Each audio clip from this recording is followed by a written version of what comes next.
ये जो गाना का नाम है दिलवा गरीब की। जी हाँ दोस्तों, गाना काफ़ी लाजवाब है। इस गाने के जो सिंगर है गुंजन सिंह है दोस्तों, जो कि लाजवाब गजब ही गाने गाए हैं दोस्तों। और इसमें जो एक्ट्रेस जो काम की जो हीरोइन उनका नाम है क्यून सानवी, जो कि लाजवाब गजब परफॉर्मेंस की है। हालांकि ये विवाद में रहती है, अलग मैटर है, लेकिन हमेशा अलग ही कुछ करता है यार। गाना में काफ़ी अच्छे काम किए हैं, सुनिए ना गाना।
ये जो गाना रिलीज किया गया है ग्लोबल म्यूजिक जंक्शन से। जी हाँ दोस्तों, ग्लोबल म्यूजिक जंक्शन से ये गाना को रिलीज किया गया है।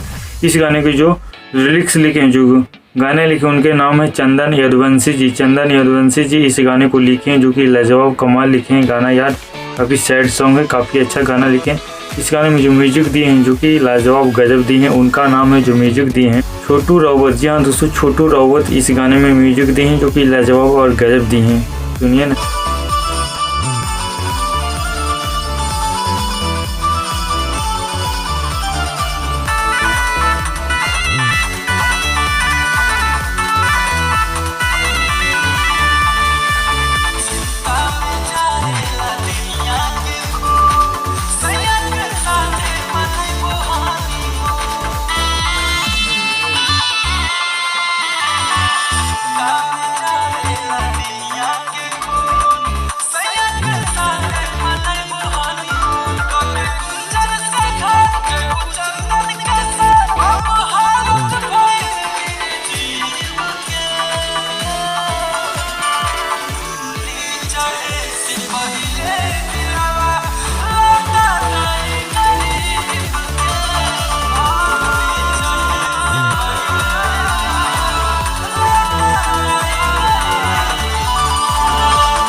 वीडियो कैसा लगा दोस्तों? अगर वीडियो अच्छा, अगर गाना अच्छा लगा है तो ओरिजिनल वीडियो पर जाके एक बार ओरिजिनल वीडियो जाके जरूर देख लीजिएगा दोस्तों। मेरे वीडियो को डिस्क्रिप्शन में ओरिजिनल वीडियो की लिंक डाल दिया गया, वहाँ से देख सकते हैं दोस्तों। या तो ग्लोबल म्यूजिक जंक्शन से जाकर वहाँ पर एक ओरिजिनल वीडियो जाके देख लीजिएगा ना, कमाल लगेगा यार। काफ़ी सैड सॉन्ग है, काफ़ी अच्छा बनाया गया है उनके द्वारा।